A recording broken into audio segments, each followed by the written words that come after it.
হচ্ছে আমার খুব প্রাণপ্রিয় বড় ভাইয়ের, রবিন ভাইয়ের এসএমপিএস বোর্ড। উনি আমাকে এটা গিফট করছে প্লাস এটা কীভাবে তৈরি করে সেটাও শিখাইছে। এটা হয়তোবা ওনার বোর্ড হতে পারে, কিন্তু উনি আমাকে শিখাইছে। ইভেন আমি এটা নিজেই ওনার শিখানো পদ্ধতিতে আমি নিজে এটা তৈরি করছি। আর এটা হচ্ছে একটা SOS SMPS, SOS HB SMPS, মানে এর ফুল মিনিংটা সম্ভবত হচ্ছে self oscilloscope system half bridge SMPS। তো সেলফ অসিলোস্কোপের সিস্টেম হচ্ছে এটাতে কোনো আইসি নাই, এ নিজে অপারেট করবে। আর ভোল্টেজ এর মাধ্যমে যা দিবেন তাই নেবে। আর এটা হাফ ব্রিজ, ফুল ব্রিজ হলে হয়তো বা যারা ফুল ব্রিজ নিয়ে কাজ করেন এইগুলো নিয়ে হয়তো বা অন্য এক সময় আমরা বিস্তারিত আলাপ করব। তবে এখন এটা নিয়ে যদি একটু বলি ছোটোখাটো করে, এখানে 4টা মসফেট দেওয়া, 4টা ডায়োড দেওয়া। এগুলো মোটামুটি হাই ভোল্টেজ বলেন, IRFP 460 এই মসফেট দেওয়া। আর এটা হচ্ছে আপনার ট্রান্সফর্মার, যেটা হয়তো বা আমরা চপার বলি।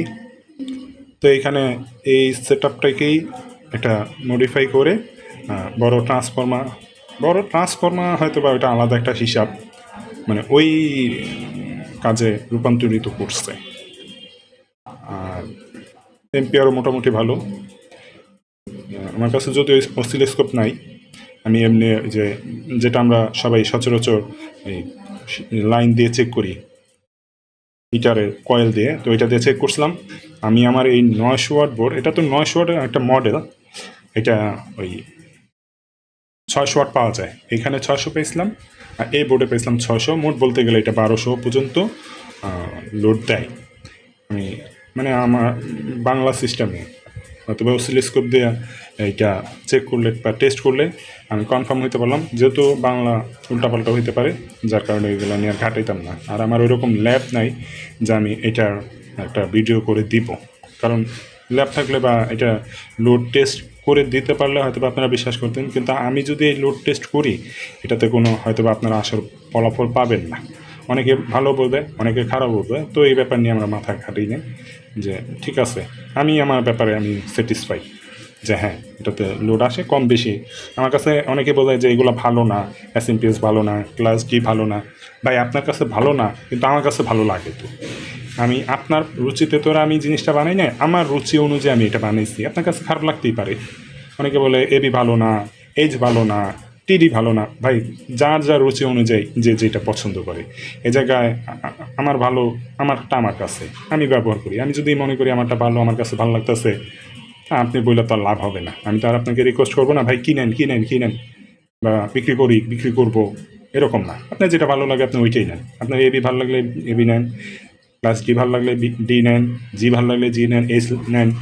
তারপর হচ্ছে আপনার টিডি ভালো লাগলে আপনার রুচিতে যেটা, মানে আমি এটা আমার আমি কাউরে মানে রিকোয়েস্ট করি না। আর এটাতে যে ফিউচারগুলো আছে, এখানে হচ্ছে আপনার একটা 12 ভোল্ট এক্সট্রা 12 ভোল্টেজ দেয়। আর এইখানে হচ্ছে আপনার একটা দেয়, এটা আমি যদিও ফ্যান লাগা রাখছি, অনেকে বেস্টন এইগুলো ইউজ করে।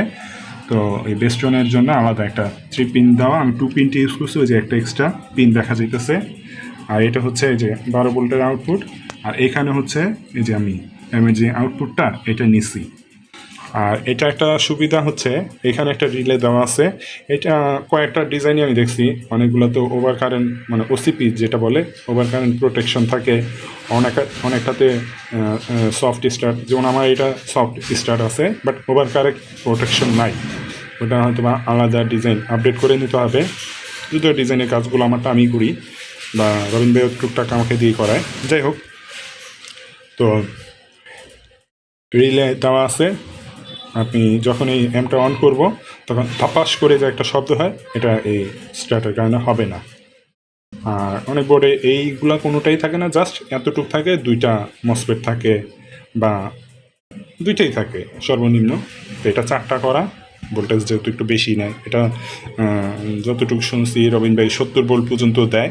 তা আমার এটার জন্য, যেহেতু আমার 12 ইঞ্চি স্পিকার 4টা, তা আমি 50 ভোল্টই উনি বলছে, আমিও দেখছি যে 50 ভোল্টই আমার জন্য যথেষ্ট এজ এ আউটপুট হিসাবে। আর বেশি দিলে হয়তো বা আমার কয়েল টয়েল পুড়ে যেতে পারে। আমি এখান থেকে বায়াস ভোল্টেজ নিছি, আসলে এটাতে আমি আলাদা করে নিছি যেহেতু আমার 2টা ক্লাস ডি অ্যাম্প চলে তো বায়াস ভোল্টেজে, এই কারণে আমি আলাদা বায়াস ভোল্টেজটা দিছি। আবার যদি একটা হইতো তাহলে হয়তো বা আমি ওইখান থেকে একটা নিয়ে ইউজ করতে পারতাম। 2টা বায়াস ভোল্টেজ আমার মোটামুটি ভালো এম্পিয়ার প্রয়োজন পড়ে, এই কারণে আমি একটাই নিছি। আর এইখানে আমার একটা এখানে যে এক্সট্রা ভোল্টেজটা এটাতে আমি ফ্যান দিছি, যদি আমি ফ্যানটা এখন অফ করে দেবো কারণ শব্দ হয় অনেক, ফ্যান বন্ধ হয়ে গেছে, এটা কি এক্সট্রা বায়াস না দিয়ে আমি ফ্যান ইউজ করি।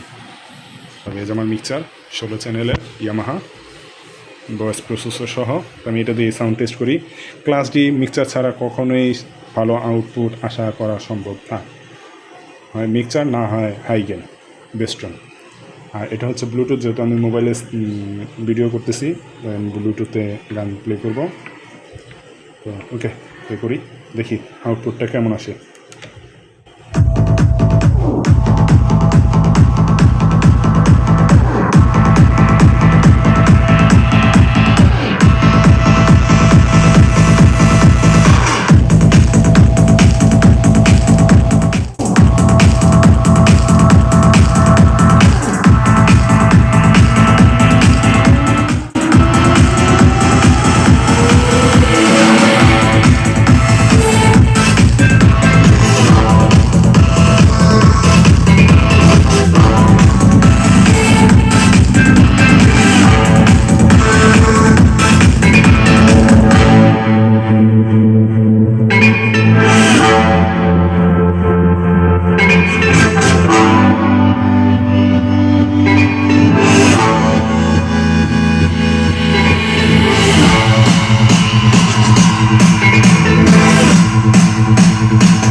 যাই হোক, বেশি সাউন্ড দিতে পারলাম না বাসার ভিতরে, তো আবার রাত হয়েছে।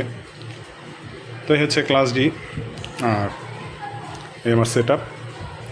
হয়তো আরও সাউন্ড দেওয়া যেত, কিন্তু আমি সর্বোচ্চ দেখাই।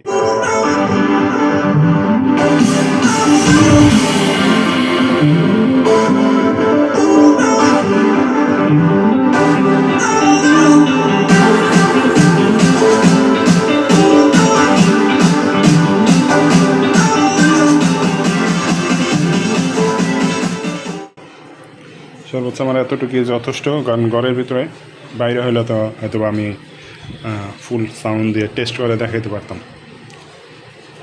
তো এই হলো ক্লাস ডি। আর আমার এই যে SMPS মোটামুটি, আর আমার এইখানে ব্যবহার করা হয়েছে 12 ইঞ্চি 4টা, মানে এখানে 2টা, এখানে 2টা, 4টা 12 ইঞ্চি JBL স্পিকার। JBL হয়তো বা একটু ভালো মানের, চায়নাটা। আর মোটামুটি ভালোই আউটপুট।